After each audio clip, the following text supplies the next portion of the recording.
monde, ravi de vous retrouver sur TV Sud, votre chaîne de proximité, en direct avec au sommaire ce soir Patricia Cass, la chanteuse de Passage à la Grande Motte qu'on avait rencontrée au Pasino. C'est pas mon mec à moi, mais plutôt chanter des titres de celle qui nous a quittés il y a déjà 50 ans, Edith Piaf. Patricia Cass qui rend hommage à Edith Piaf, l'hymne à l'amour, Milord, La vie en rose. Interview dans un instant de cette chanteuse de Passage au Casino de la Grande Motte. Nous irons à la Villa Rouge également, une belle soirée, c'est la deuxième édition, la soirée Scandalizer, et c'est ce vendredi, c'est à l'At Montpellier avec une vingtaine de DJ au son électro tech house. Une belle soirée également, c'est le lendemain, c'est au Mexicana avec Tabou, c'est le créateur des Black Eyed Peas, sans will.i.am, mais Tabou pour une date exceptionnelle, c'est à Vauvert, et Jérémy est avec nous. Bonsoir Jérémy. Bonsoir. Et bienvenue sur ce plateau pour nous parler de cette belle soirée avec TV Sud. Ce sera au Mexicana tout au long de ce week-end avant les vacances, ça tombe bien.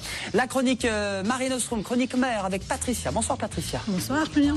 Alors on parle de qui et de quoi? Chaque fois vous allez mettre en avant un poisson ou un crustacé? Oui, alors ce soir c'est un petit animal marin qui côtoie nos côtes, c'est le Bernard l'ermite. Eh bien on le salue, Bernard l'ermite sur le plateau. Christian Siatka aussi, bonsoir Christian. Bonsoir Julien. Un sacré crustacé science aussi. Merci beaucoup. Donc on ne parle pas, excusez-moi. On va accueillir ce soir donc le docteur Catherine Alix Panabière qui a reçu le prix donc Gallet Breton de l'Académie nationale de médecine le 18 décembre dernier. Elle va nous raconter tout ça. Bonsoir docteur et bienvenue du CHU Saint-Éloi à Montpellier.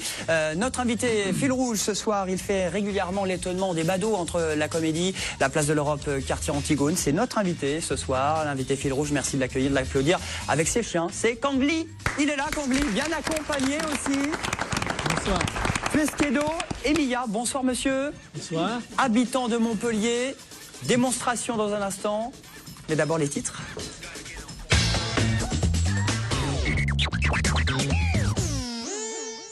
Bonsoir Marlène. Bonsoir Julien. Je vous présente Tusquedo et Mia. Oui, Mia, oui, qui est très affectueuse. À la une de l'actu, le budget du Conseil général de l'Hérault. Oui, 1,377 milliard d'euros, c'est le budget 2013, voté cet après-midi au Conseil général de l'Hérault. Donc, depuis lundi, les élus locaux sont réunis en assemblée pour se pencher sur cette enveloppe en hausse de 3% par rapport à l'an dernier. Premier poste, l'action sociale qui absorbe plus de la moitié du budget, soit 736 millions d'euros. À Montpellier, les habitants de la tour d'Alembert, située au Haut-de-Massane, sont exaspérés. Coupure d'eau, panne d'ascenseur, réparation en souffrance. Les locataires ont le sentiment d'être abandonnés par le bailleur social ACM. Leur immeuble faisait partie d'un ensemble de 5 tours. Aujourd'hui, c'est le seul bâtiment encore habité de la résidence. 3 tours ont déjà été détruites dans le cadre du projet de rénovation urbaine. Puis, on finira sur l'inquiétude dans les centres équestres, notamment dans le Gard. Les professionnels craignent pour le maintien de leur activité à l'horizon 2014. En cause, le passage de la TVA de 7 à 19,6% demandé par Bruxelles et surtout la réforme annoncée des rythmes scolaires. Le passage à la semaine de 4 jours et demi mettra en question l'activité le mercredi matin des centres équestres. Un mot du temps de la météo, c'est du copier-coller pour jeudi? Ah non, ça se couvre. J'espère que vous avez bien profité du soleil aujourd'hui parce que ça se couvre demain. Des passages nuageux sont attendus sur toute la région. Il pleut sur Perpignan. Les températures sont en légère baisse. Il fera -1 à Nîmes et à l'Est, à Montpellier et 3 à Béziers. L'après-midi, il fera entre 10 et 12 degrés sur l'Hérault et le Gard. Merci beaucoup Marlène. Elle est concentrée avec le chat qui lui léchait la main pendant ses titres. Merci Marlène. Kangli, bienvenue. Montpellierin depuis une trentaine d'années, vous habitez... Oui, tout à fait. Ouais. Je suis arrivé à 80, à Montpellier. Quartier Antigone. Quartier Antigone. À l'époque, il n'existe pas encore Antigone. C'était, je crois, un grand champ. C'était c'est un site terrain militaire. vague de militaires. Ça, Militaire, ouais. c'est ça. Et donc, vous êtes arrivé, vous êtes d'origine chinoise, Oui. Kangli. Et vos chiens, ils ont des noms chinois également, Tuxedo et Mia. Tuxedo, c'est vraiment parce qu'il y a, quand les races de chiens Boston Terrier, quand vous regardez bien d'en face, c'est vraiment comme un smoking, c'est pour Tuxedo. Hey. Voilà. Ce sont des chiens ou des chiennes? Je n'ai pas regardé. Pardon? Ce sont des mâles, des femelles? Le mâle, Tuxedo, c'est un mâle qui a 7 ans. Mia, c'est 1 an, c'est une femelle. Et ce sont des races Boston Terrier. C'est une race qui est créée aux États-Unis il y a à peu près 100 d'années. C'est des races qui, dans la ville de Boston, c'est pour ça c'est Boston Terrier. Alors ce sont de véritables stars, ces chiens, parce qu'on les voit souvent à Montpellier. Vous êtes le maître chien et même plus qu'un maître, vous êtes leur ami et vous leur faites pas mal de petites choses. Ce sont un peu des skateurs, c'est ça? Il fait Bien sûr, il fait beaucoup de choses. Mettez-vous bien devant le micro, qu'on vous entende bien. Oui, en fait, il fait beaucoup plus de choses que le skate. Il fait de la trottinette, il fait le frisbee, comme toutes les activités. Hein. Aussi de chercher les balles, ramasser les balles, mais c'est de l'extérieur. Et ça, c'est du skatepark. Regardez. Oui, les images, c'est à Gramont, ça sur le skatepark. Oui, alors, c'est pas le FIS, hein, mais... mais l'année dernière, il a participé un peu le FIS. Avec oui, tout j'étais ça, l'invité. Alors ça, c'est incroyable. Vous avez mis combien de temps pour éduquer ces chiens, pour qu'ils deviennent chiens skateurs, hein? En fait, pour Tuxedo, pour pouvoir faire skateboard, il faut à peu près une semaine pour faire sur le plat. Mais après, tous les jours, c'est un petit peu au fur et à mesure, quand on arrive à maîtriser, même descendre des pentes, aussi descendre des marches d'escalier. Bon, le premier jour, c'est une marche sur le trottoir. Petit au fur et à mesure qu'on progresse. Et à partir de quel âge ces genres de petits chiens, on peut commencer à les entraîner pour pouvoir leur faire des activités sportives comme ça, diverses et variées?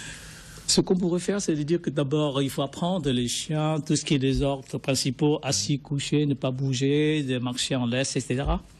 Mais après, au bout de 6 mois, on pourrait commencer à faire d'autres choses. Hein. Bon, et moi, par exemple, je suis généticien, je voudrais savoir, est-ce qu'il y a une prédisposition pour cette race pour faire des activités sportives ou ça peut être transposé à d'autres chiens?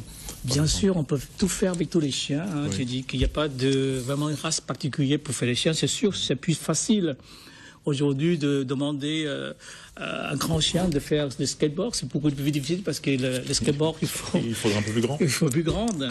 Hein, par contre, les races de chiens plus grands, ils pourraient faire du frisbee qui saute plus haut.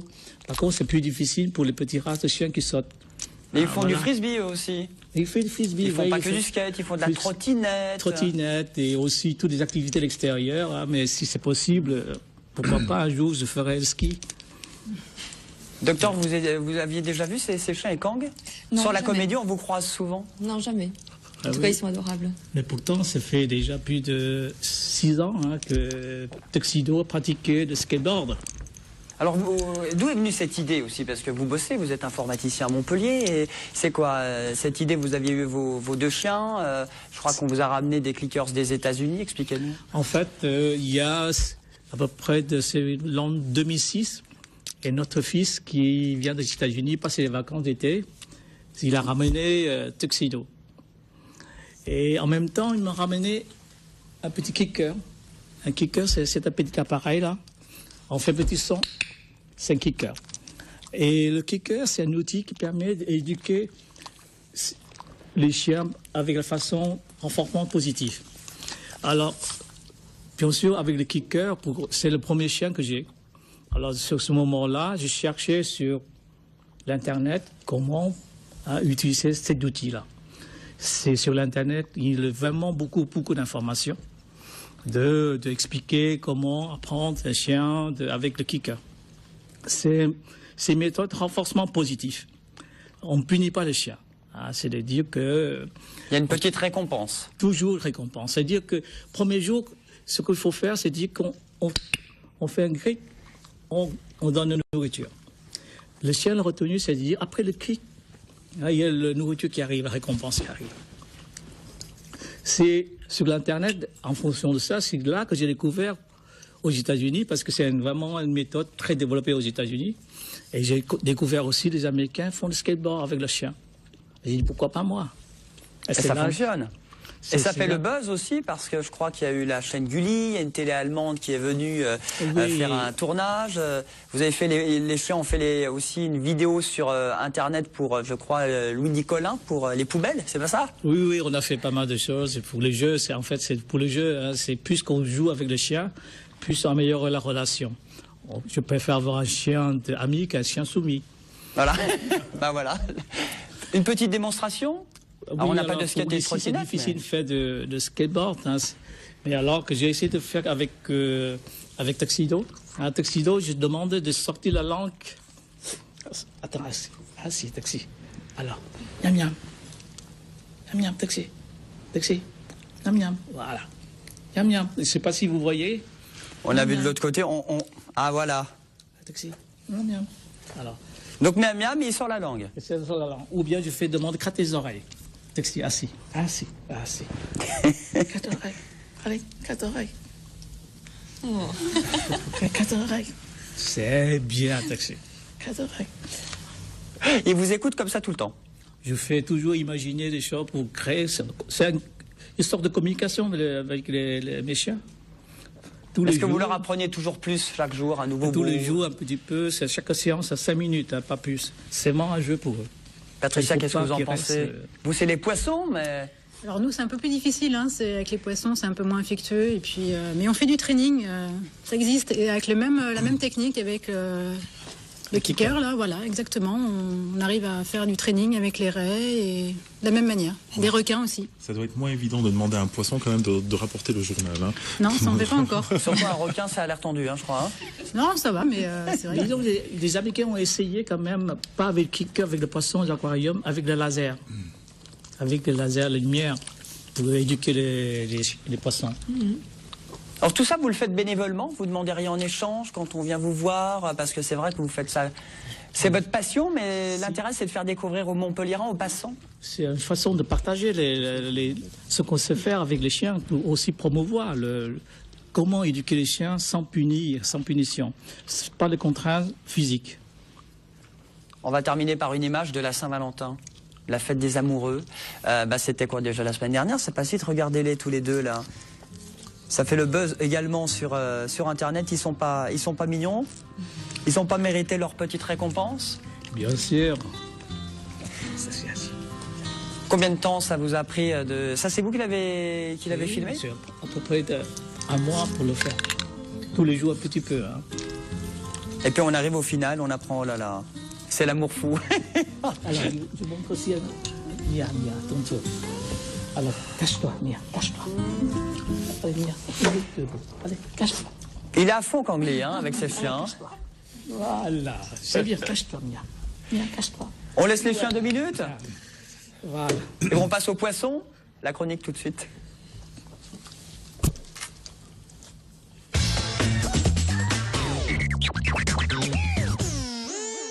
Alors, la chronique mer, tout ce qui vit en mer chez nous, notamment en mer Méditerranée. Patricia, on parlait du Bernard l'ermite. Alors, c'est pas un poisson, c'est un crustacé. C'est un crustacé, oui. De très belles images. Oui, exactement. C'est un crustacé qui vit au bord de notre littoral. Je ne sais pas si vous en avez déjà vu. Celui-ci, il est quand même de bonne composition et de bonne taille. C'est l'un des plus grands Bernard l'ermite de Méditerranée. Donc, alors ils font pas du skate, hein, ils sont pas trop affectueux, mais bon là en même temps, on arrive à voir que justement en focalisant un petit peu avec une caméra en macro, on arrive à voir des choses quand même intéressantes. Donc déjà, vous avez vu ces superbes yeux quand même. Et puis, c'est un crustacé, donc c'est au même titre que les crevettes, les homards, les crabes. Et ça, on en trouve en mer Méditerranée, ouais. Dans les temps de taux Dans les temps de taux, en mer Méditerranée, de 5 mètres jusqu'à 300 mètres. Ah, mais quand même. Il y a différentes tailles. Hein, donc, ça se mange? Pas ceux-là. Ah, pas ceux-là, très bien. Non, il y en a qui se mangent, ça s'appelle le crabe des cocotiers, mais c'est en Indonésie, tout ça, et c'est des crabes qui sont beaucoup plus gros. C'est peut-être leur coquille qui est recherchée, parce qu'ils se protègent, ils ont une coquille. Alors, c'est ça, ils ont en fait un corps un abdomen qui est complètement mou. Donc là, vous voyez, il est en train de chercher. En fait, c'est un animal qui squatte finalement un autre animal, puisqu'il squatte finalement une coquille d'escargot. Ah, mais il est gentil, lui. Voilà, et là, il est en train d'analyser une autre coquille pour voir si elle est finalement pas plus intéressante que celle qu'il a sur le dos. Donc c'est un crustacé avec un abdomen mou, donc forcément il est vulnérable, donc il va chercher un endroit pour se protéger, et là il choisit donc des coquilles. Et il n'a pas de coquille à l'origine? Non. Alors il a une espèce de cuticule, donc avec les pinces et tout ça, mais il a un abdomen mou, donc voilà. Bon, il squatte, c'est un animal très curieux. Et du coup, quand il a besoin, quand il grandit, il faut qu'il trouve une autre coquille, donc il va aller chercher une coquille qui est un peu plus grande. Alors il se nourrit de quoi? Alors c'est un détritivore. Ça veut dire qu'il va plutôt se nourrir de détritus, d'animaux morts, des petites choses comme ça. Ça peut aussi manger des mollusques, des escargots. C'est mieux de ne pas le manger, hein, Patricia, finalement. Oui. Hein? Et puis là, on voit sur les images en fait que y a une belle association avec un autre animal qui porte sur son dos. C'est une anémone de mer. Alors c'est assez rigolo parce qu'en fait c'est son anémone. Il va prendre une anémone de mer, il va la détacher avec ses pinces, il va la mettre sur sa carapace, enfin sur la coquille de l'escargot, et en fait ça va le protéger en fait, puisque l'anémone c'est un animal urticant.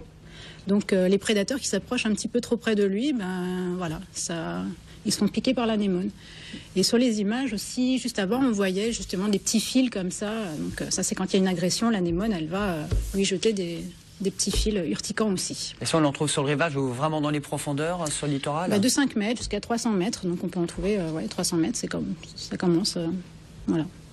Bon, très bien, on va enchaîner avec une dernière image. On va parler d'une épave. Oui. Alors, une épave, je crois, c'est près de Cavalère, qui s'appelle l'épave du Togo. Le Togo, oui. Ouais. Donc, c'est tout près de Cavalère, donc dans le Var. C'est une épave d'un navire charbonnier, donc, qui a coulé il y a presque 100 ans. En fait, il a coulé 6 mois avant la fin de la Première Guerre mondiale, puisqu'il a touché une mine flottante. Et donc, il a coulé. Donc, il a 50-60 mètres de profondeur. Et là, vous voyez, en fait... de magnifiques gorgones qui sont sur les bossoirs et qui lui donnent un petit peu un aspect fantomatique. Donc les gorgones, c'est magnifique. Ce sont des animaux. On a l'impression que ce sont des algues comme ça, mais en fait pas du tout. C'est des animaux des milliers d'animaux en fait qui vivent en colonie. Alors, ce qui est incroyable, c'est qu'il y a une vie autour de cette épave. Voilà, en fait, c'est une véritable oasis de vie. En fait, une épave, c'est comme un récif artificiel. Donc, c'est au milieu de la mer où finalement c'est du sable, donc il n'y a pas grand-chose. Et là, c'est vraiment en 100 ans, tout a pu s'installer. C'est vraiment un oasis de vie, tout un environnement qui se recrée. Donc là, on a des magnifiques anthias aussi, donc des magnifiques poissons. Et on peut trouver des congres dans les cales, on peut trouver... voilà. Au large de Cavalère, ça se visite, non? Vous pensez c'est pour les plongeurs? Alors c'est plongeurs confirmés, parce que c'est 50-60 mètres de profondeur, donc ça commence à faire profond. Eh bien, merci beaucoup Patricia pour ces très très belles images fournies par Mare Nostrum Montpellier Agglomération, qui est ouverte pendant toutes les vacances. Vous ne bougez pas, les chiens, j'allais dire les chats. Les chiens vont bien? Très très bien. Vous aussi? Oui. On marque une pause, on se retrouve dans un instant sur TV Sud. Après, la pub, à tout de suite.